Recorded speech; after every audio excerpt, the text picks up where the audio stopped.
Paulus 162. Saya dari LPTK Santo Yakobus Merauke. Pada hari ini saya ingin melakukan praktek pembelajaran di SMA Negeri 2 Wengapu, Kabupaten Sumba Timur, mata pelajaran agama Katolik kelas 11. Terima kasih. Siap. Hormat. Selamat siang, Bu. Selamat siang.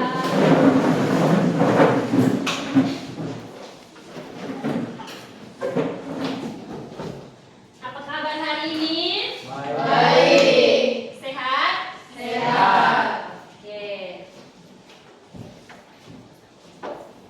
Sebelum kita mulai pembelajaran hari ini, Ibu minta satu orang pimpin doa.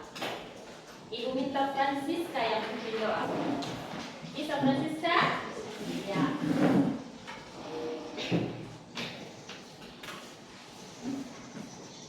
Ibu guru dan teman-teman, sebelum kita berbicara kita pada hari ini, mari kita berdoa. Dan Tuhan, terima kasih karena Kau telah menjaga bagi kami semua dari rumah masing-masing dan sampai dekat ini dalam keadaan selamat. Ya Tuhan, sekarang kami memulai kegiatan mengajar kami, biarlah Engkau membimbing kami dari awal hingga akhir. Inilah doa dan harapan kami dengan pengantaran Kristus Tuhan kami. Amin. Amin. Terima kasih Francisca.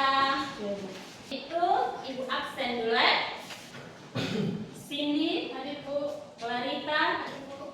Felicitas, hadir Bu. Francisca, hadir Bu. Francisca Santa Clara, hadir Bu. Priscilia, hadir Bu. Giovanni, Maria Jude, hadir Bu. Matilda, hadir Bu.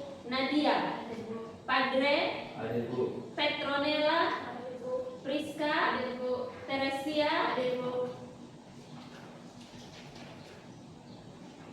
Cecilia Chelsea, hadir Ibu. Oke, hadir semua ya. Masih ingat pembelajaran minggu lalu? Minggu lalu materi terakhir tentang apa kira-kira? Gereja sebagai persekutuan yang terbuka. Oke, sekarang Ibu mau tanya, apa yang kamu ingat dari materi tentang gereja sebagai persekutuan yang terbuka? Yang bisa coba angkat tangan. Yang materi yang kamu ingat tentang gereja sebagai persekutuan yang terbuka.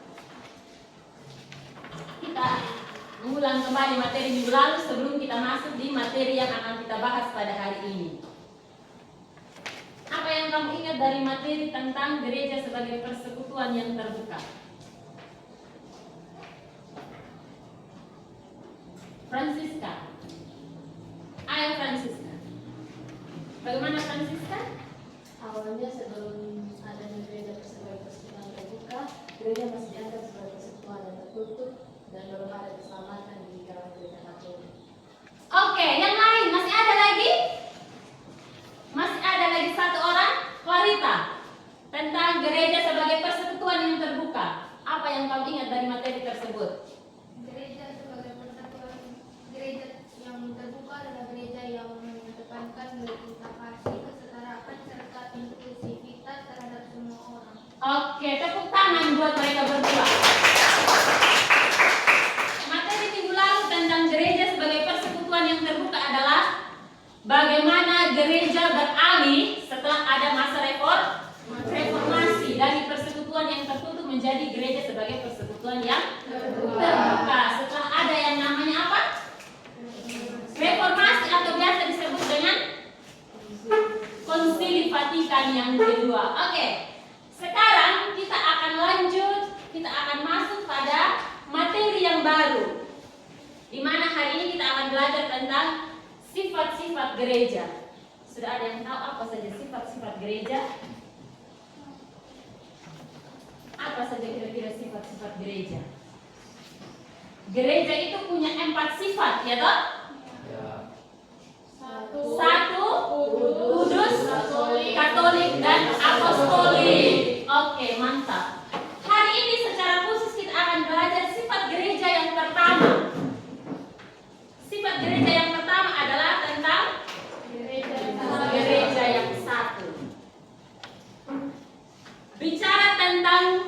sifat gereja yang satu, apa yang terlintas di pikiranmu tentang gereja itu kenapa satu?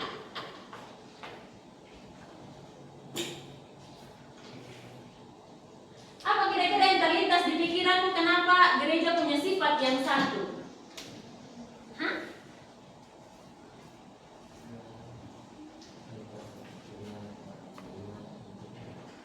Oke. Menurut Giovanni, kenapa gereja punya sifat yang satu? Karena gereja Katolik itu punya satu pembaptisan. Yang lain? Satu apa lagi selain satu pembaptisan? Coba angkat tangan. Memiliki satu sang pertama. Memiliki satu pemimpin yang sama. Oke, yang lain lagi. Satu apa lagi? Satu iman yang sama. Satu lagi. Tujuan yang satu. Apa Priscilia? Memiliki tujuan yang satu. Tujuan yang satu. Chelsea. Gereja bersifat satu gereja bersifat satu karena berasal dari Allah Tritunggal. Gereja bersifat satu karena punya Allah Tritunggal. Satu pemimpin yang sama, satu kepala yang sama, yaitu Allah Tritunggal yang Maha Kudus. Oke, sebelum kita mulai pembelajaran hari ini, kita harus tahu dulu apa yang menjadi tujuan pembelajaran kita hari ini. Tujuan pembelajaran dari materi hari ini adalah peserta didik mampu memahami sifat gereja yang satu dan mengambil bagian dalam mewujudkan kesatuan gereja itu dalam hidupnya sehari-hari. Itu yang akan menjadi tujuan pembelajaran dari materi hari ini, yaitu tentang gereja yang satu. Sekarang Ibu bagi ini buku. Sebelum kita bahas jauh ini tentang gereja yang satu, Ibu bagi ini buku. Satu meja, satu buku Terus silakan buka di halaman 16 tentang gereja. Membaca artikel tentang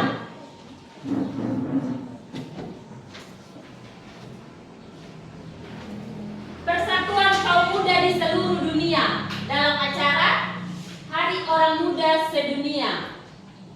Ada di situ. Silakan mulai dibaca, lalu buat rangkuman. Nanti ada pertanyaan pembimbing tentang artikel tersebut.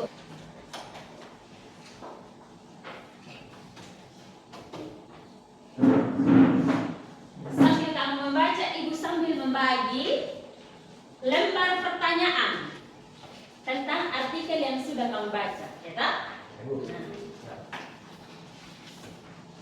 Oke.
ya toh?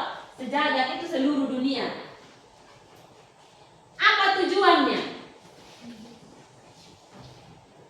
Angkat tangan yang bisa menjawab. Ayo Francisca.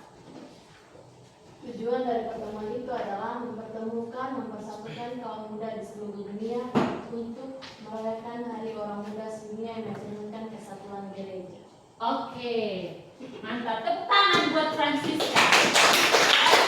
Francisca membaca dengan baik, Pertanyaan kedua, sifat gereja yang tampak jelas dalam acara pertemuan itu kira-kira apa? Ayo Gio. Sifat gereja yang satu di mana semua kaum muda dari berbagai penjuru dipersatukan tanpa membeda-bedakan dan merayakan perayaan Ekaristi yang sama dan dipimpin langsung oleh Bapak Paus. Tepuk tangan buat Gio. Ternyata kamu bacanya bagus, menyimak bagus.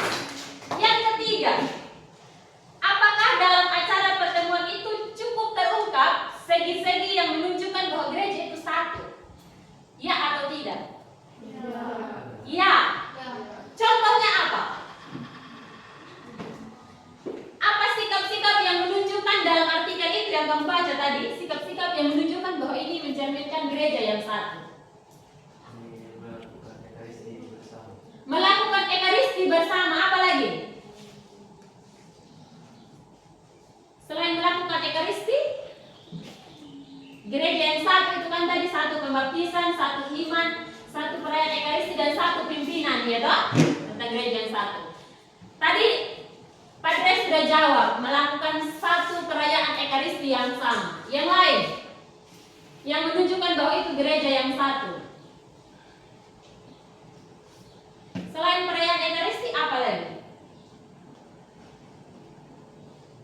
Yang kamu baca tadi? Merayakan iman yang sama sebagai satu gereja yang sama, yang dimana kepalanya adalah Tuhan Yesus Kristus dan kita adalah anggota-anggotanya. Oke, sekarang bentuk kelompok. Jadi 3 kelompok. Satu kelompok berisi 5 orang. Pas. Satu kelompok 5 orang, berarti kamu buat satu meja. Balik saja.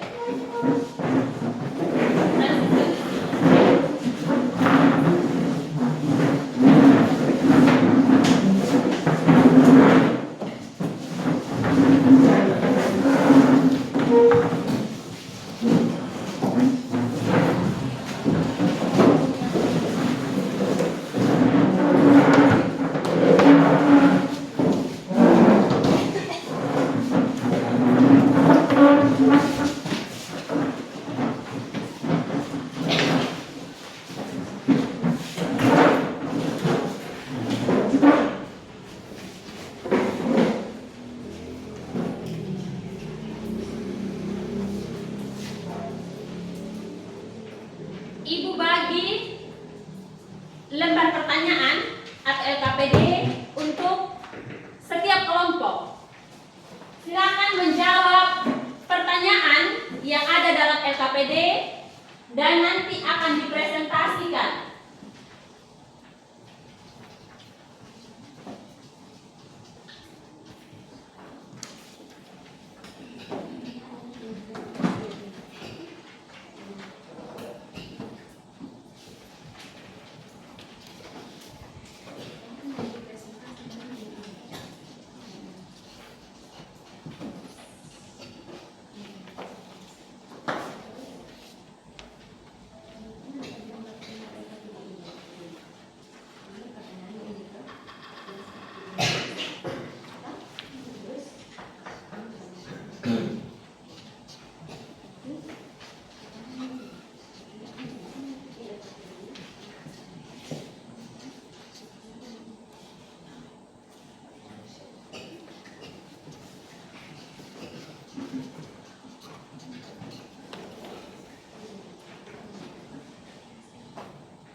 Oke, Ibu kasih waktu 10 menit untuk kalian berdiskusi seputar pertanyaan yang ada dalam lembar kerja. Kelompok 1 silakan langsung mempresentasikan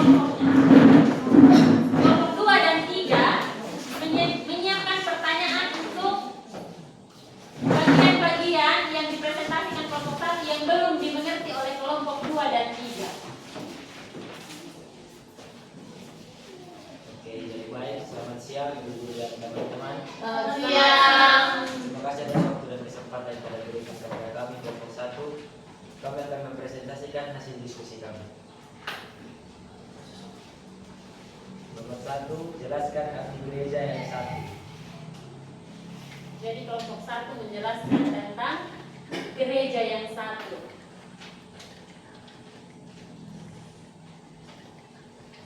Sumbernya Perkenalan dulu. Tak kenal maka tak sayang, orang bilang. Sebelum kami memulai presentasi kami akan memperkenalkan diri kami. Perkenalkan, nama saya Giovanni Mopulu, biasa dipanggil Gio. Perkenalkan, nama saya Febri Fitriya Bagariti, biasa dipanggil Feli. Perkenalkan, nama saya Clarita Isabella Rutiras, biasa dipanggil Clarita. Perkenalkan, nama saya Maria Jensen, biasa dipanggil Cilicir. Perkenalkan, nama saya Fadril Raja, biasa dipanggil Fadril. Terima kasih atas perhatian Ibu dan teman-teman semua. Kami akan melanjutkan apa yang telah kami diskusikan. Jelaskan arti gereja yang satu. Gereja yang satu itu berarti sumbernya dari Allah Tritunggal, pendirinya Yesus Kristus, dan jiwanya Roh Kudus yang satu, serta kesatuan dalam iman, sakramen, dan kepemimpinan di seluruh dunia. Kesatuan ini bukan keseragaman, melainkan persekutuan yang mempersatukan umat dalam kasih Kristus dan di bawah Kristus, yang diwujudkan melalui kesetiaan pada ajaran para rasul dan mengikuti kepemimpinan gereja yang dipimpin oleh pengganti Petrus.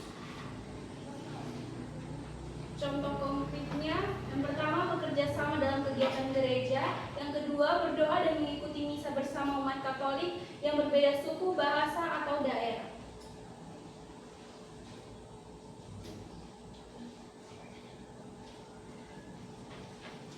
Ini hasil presentasi kami. Apakah ada dari kelompok lain?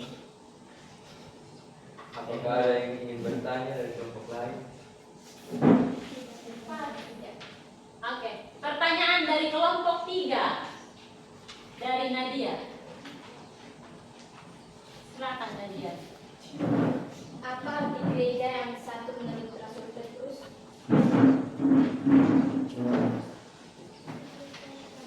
Pertanyaannya bagaimana Nadia? Apa arti gereja yang satu menurut Rasul Petrus?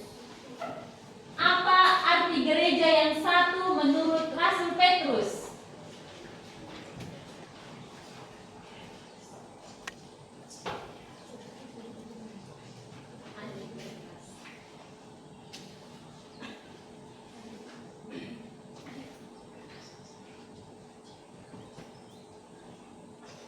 Apakah kelompok 1 sudah bisa menjawab?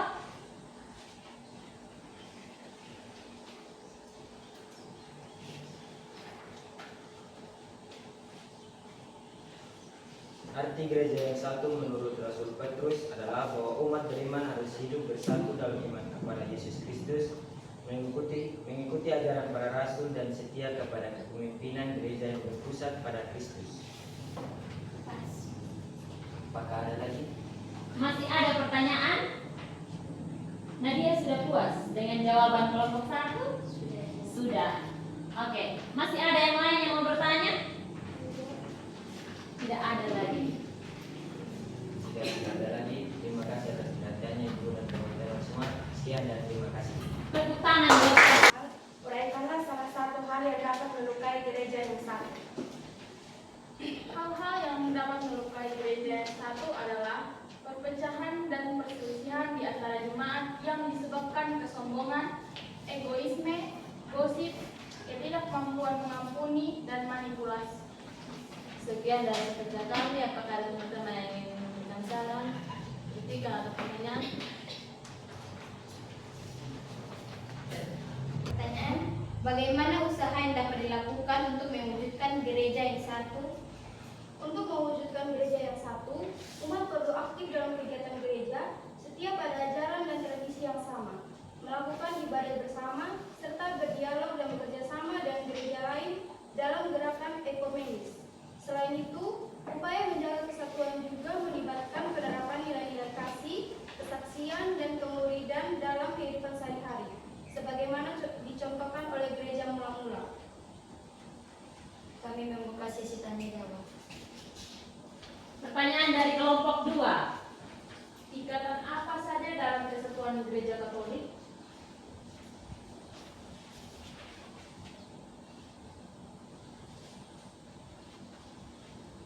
Kesatuan spiritual melalui persekutuan para kudus, gereja yang bersiara, dimurnikan, dan berjaya. Dan kesatuan organisasional melalui hukum kanonik yang meliputi takhta suci, keuskupan, dan berbagai lembaga dalam gereja. Boleh ada yang bertanya? Sekian hasil presentasi kami. Oke, tepuk tangan. Yang pertama dari kelompok 1 itu yang dikerjakan oleh kelompok 1 adalah pengertian tentang sifat gereja yang satu. Kelompok 1 sudah menjelaskan dengan sangat bagus bahwa gereja yang satu itu adalah gereja yang satu dalam iman, satu dalam pembaptisan yang sama, ekaristi yang sama, dan juga pimpinan yang sama, yaitu Bapa, Putra, dan Roh Kudus. Mereka juga menjelaskan bahwa dalam kepemimpinan gereja Katolik itu ada satu pemimpin, yaitu Paus. Dan gereja Katolik percaya bahwa Paus itu adalah Paus Fransiskus itu sudah almarhum. Sekarang Paus 19. Oke. Gereja Katolik meyakini bahwa Paus itu adalah pengganti Rasul Petrus. Dan gereja Katolik meyakini bahwa Rasul Petrus itu diganti oleh Paus sebagai pemimpin gereja. Maka dari itu gereja meneruskan ajaran para rasul, yaitu kasih sebagai satu gereja. Bukan hanya sampai di situ, gereja Katolik juga akhirnya dalam pertemuan-pertemuan berikut kita membahas tentang gereja sebagai persekutuan yang terbuka. Gereja yang satu juga akhirnya membuka dialog dan berbagi dengan gereja yang lain. Lanjut ke kelompok 2. Tadi kelompok 2 tentang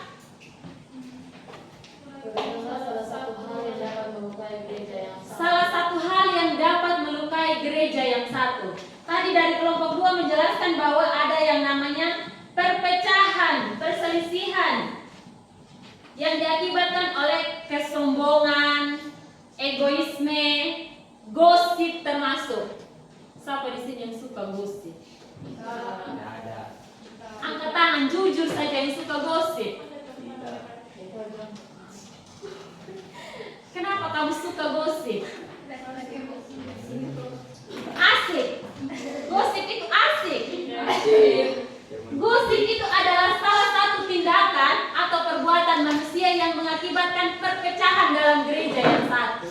1 Petrus 2 ayat 5 sampai dengan 10, berarti ada 5 ayat. Dan biarlah kamu juga dipergunakan sebagai batu hidup untuk pembangunan suatu rumah rohani bagi suatu imamat kudus, untuk mempersembahkan persembahan rohani karena Yesus Kristus berkenan kepada Allah. Sebab ada tertulis dalam kitab suci, sesungguhnya aku meletakkan di Sion sebuah batu yang terpilih, sebuah batu penjuru yang mahal, dan siapa yang percaya kepadanya tidak akan dipermalukan. Karena itu bagi kamu yang percaya, ia mahal, tetapi bagi mereka yang tidak percaya, batu yang telah dibuang oleh tukang-tukang bangunan telah menjadi batu penjuru, juga telah menjadi batu sentuhan dan suatu batu sandungan. Mereka tersandung padanya karena mereka tidak taat kepada firman Allah, dan untuk itu mereka juga telah disediakan. Tetapi kamulah bangsa yang terpilih, imamat yang merajani, bangsa yang kudus, umat kepunyaan Allah sendiri, supaya kamu memberitakan perbuatan-perbuatan yang besar dari Dia, yang telah memanggil kamu keluar dari kegelapan kepada terangnya yang ajaib. Kamu yang dahulu bukan umat Allah, tetapi yang sekarang telah menjadi umat Allah. Ajaran gereja tentang gereja yang satu.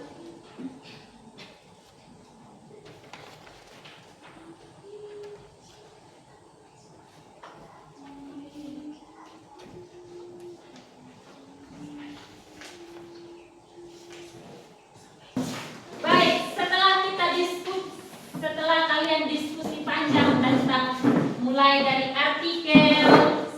mulai dengan teks kita menguji, dan yang terakhir adalah ajaran gereja. Apa yang menjadi refleksimu dalam hubungan pelajaran hari ini dengan kehidupan sehari-hari sebagai gereja yang satu, mewujudkan gereja yang satu? Gio. Kesatuan gereja mengingatkan saya bahwa semua umat Katolik dipanggil untuk hidup dalam kasih dan persaudaraan, sebagaimana Kristus menghendaki agar kita menjadi satu dalam kehidupan sehari-hari. Hal ini berarti saya harus belajar menghargai perbedaan, saling menolong, dan tidak membeda-bedakan orang lain. Kesatuan gereja tidak hanya terlihat saat berdoa bersama di gereja, tetapi juga ketika kita membawa semangat kasih, kerjasama, dan perdamaian di dalam keluarga, sekolah, dan masyarakat. Dengan demikian, saya menyadari bahwa menjadi bagian dari gereja yang satu berarti berusaha menjaga persatuan dan kasih dalam setiap tindakan sehari-hari. Oke, tepuk tangan buat Gio. Oke, refleksi yang menjadi bahan inti dari refleksi kita hari ini adalah gereja yang satu itu menuntut persatuan dari umat yang menjadi gereja. Kita dituntut untuk membangun komunitas yang selalu bersatu dalam Kristus sebagai kepala gereja. Dan kita anggota-anggotanya harus satu. Contohnya adalah begini. Badan ini kan satu, ya toh? Tubuh ini kan satu. Ini adalah gereja. Yang menjadi kepalanya itu adalah Yesus sendiri, dan kita anggota-anggotanya. Kalau salah satu anggota terpisah, itu masih sempurna atau cacat? Begitu juga dengan gereja, begitu juga dengan kita sebagai gereja. Maka kita dituntut untuk terus bersatu dengan kepala gereja, yaitu Yesus Kristus sendiri. Silakan dikerjakan di rumah, individu bukan kelompok. Saat ini kalian membuat satu jurnal tentang aksi nyata yang Anda buat untuk mewujudkan gereja yang satu. Berdoa ya. Oke, sekian pembelajaran hari ini. Apakah ada yang bertanya? Tidak ada yang bertanya. Berarti semua mengerti ya? Iya. Semua mengerti.